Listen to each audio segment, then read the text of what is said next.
নাজিৰাত সদৌ অসম কবি সন্মিলনৰ নৱ সংযোজন ই কাব্যলোচনী শুভ উন্মোচন।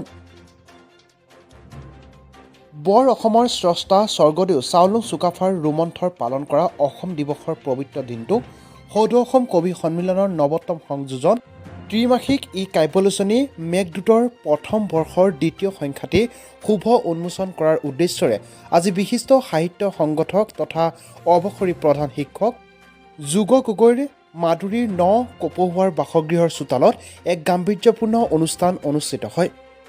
সদৌ অসম কবি সন্মিলনৰ অন্যতম সংগঠক সুৰেশ ভূঞাৰ সম্পাদনাত প্ৰকাশিত ই কাব্যলোচনী মেঘদূতৰ প্ৰথম বৰ্ষৰ দ্বিতীয় সংখ্যাটি শুভ উন্মোচন কৰে বিশিষ্ট লেখক সমালোচক তথা অৱসৰী অধ্যক্ষ দিলীপ ফুকনে।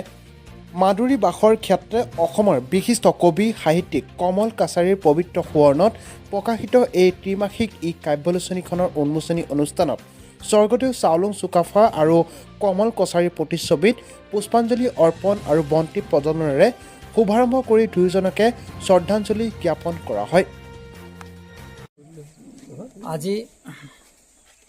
আজি সদৌ অসম কবি সন্মিলনৰ ত্ৰিমাসিক ই কাব্যালোচনী মেঘদূতৰ প্ৰথম বৰ্ষৰ দ্বিতীয় সংখ্যাটি আমি শুভ উন্মোচন কৰোৱালোঁ।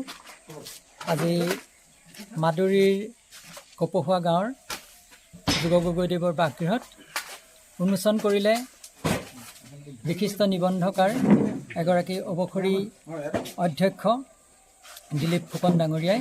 সদৌ অসম কবি সন্মিলনৰ নৱতম সংযোজন হ'ল ই মেগাজিন মেঘদূত।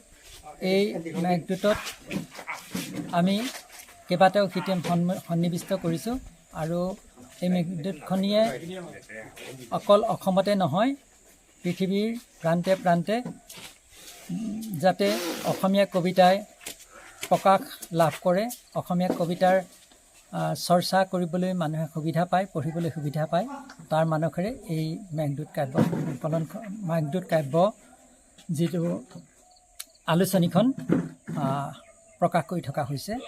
আৰু আজি অনুষ্ঠানটি সফলভাৱে সমাপন হোৱাত আমি আটাইকে ধন্যবাদ আৰু কৃতজ্ঞতা জ্ঞাপন কৰিছোঁ।